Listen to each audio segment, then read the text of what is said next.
Hi hello నమస్తే welcome to Leo entertainment.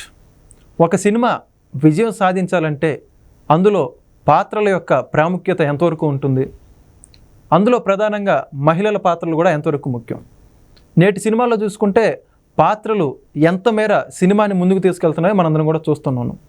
Cinema అనేది అనాది కాలం నుండి ఇప్పటివరకు కూడా పాత్రలే ప్రాముఖ్యం.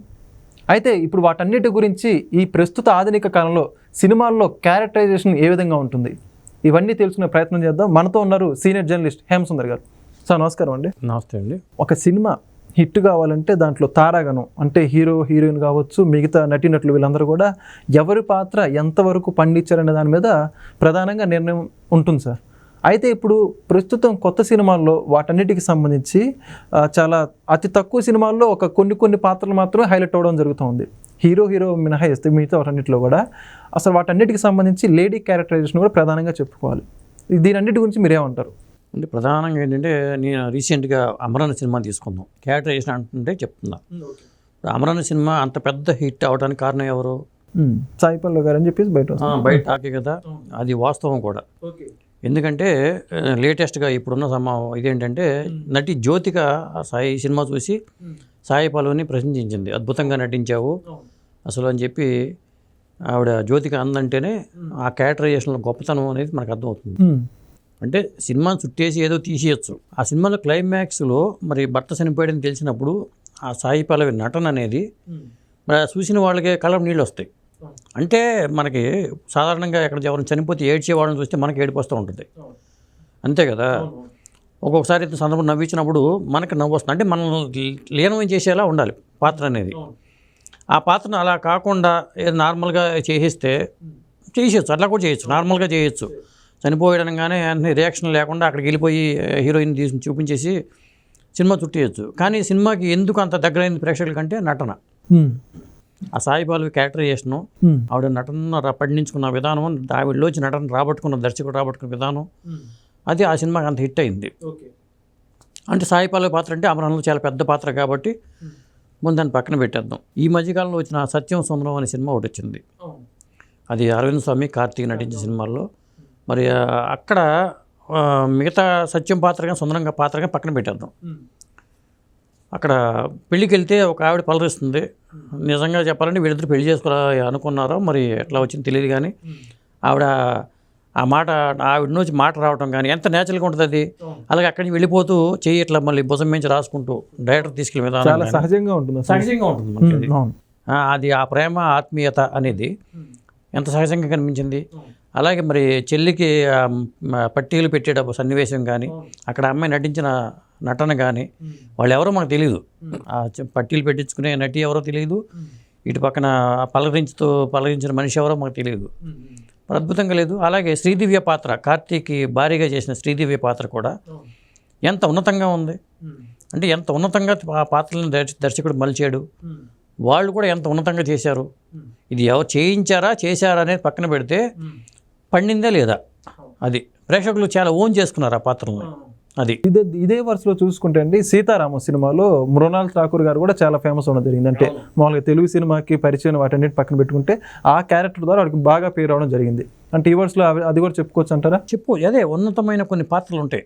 ఇప్పుడు మనం మర్చిపోలేని పాత్రలు ఇవి.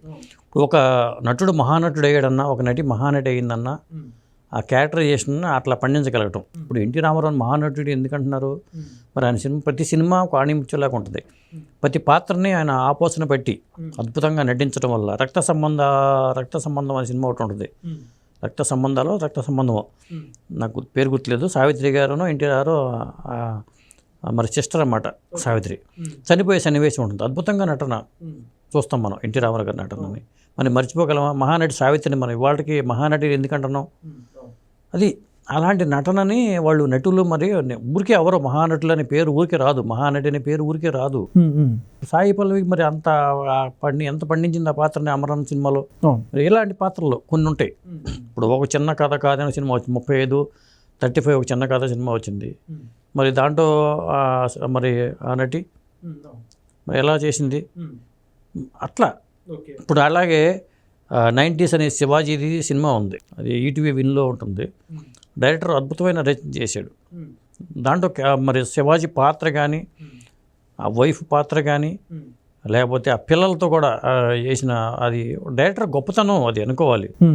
కొన్ని సినిమాలు చూస్తుంటే, ఎందుకంటే కొంతమంది డైరెక్టర్ రాజీ పడరు, నటనను రాబట్టుకునే వరకు రాజీ పడకుండా వాళ్ళ నుంచి తీసి ఇది నాకు చాలా అవసరం అతను ఫీల్ అవుతాడు. ఈ సన్నివేశం లేకపోతే ఏమీ లేదని ఫీల్ అవుతాడు డైరెక్టర్, అందుకోసం నా టైం తీసుకుంటాడు.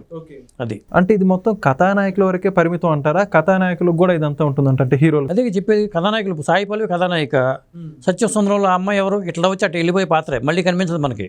అరవింద్ స్వామిని పెళ్లిలో పలకరించి ఆవిడ మళ్ళీ మనకు కనిపించదు, కానీ ఆ పాత్రలో ఉన్న ఔన్నత్యం. ఇప్పుడు ఈ స్పీడ్ యుగంలో బంధాలు, అనుబంధాలు, ఆత్మీయతలు, అనురాగాలు అవన్నీ కరువైపోయినాయి. ఈ కరువైపోయిన టైంలో ఇలాంటి పాత్రలు రావటం వల్ల, దర్శకులు ఇలాంటి పాత్రలు తీసుకురావటం వల్ల జనంలో ఒక మార్పు తీసుకురావడం ఉపయోగపడతాయి. ఇలాంటి సినిమాలు చాలా మార్పు తీసుకొస్తాయి.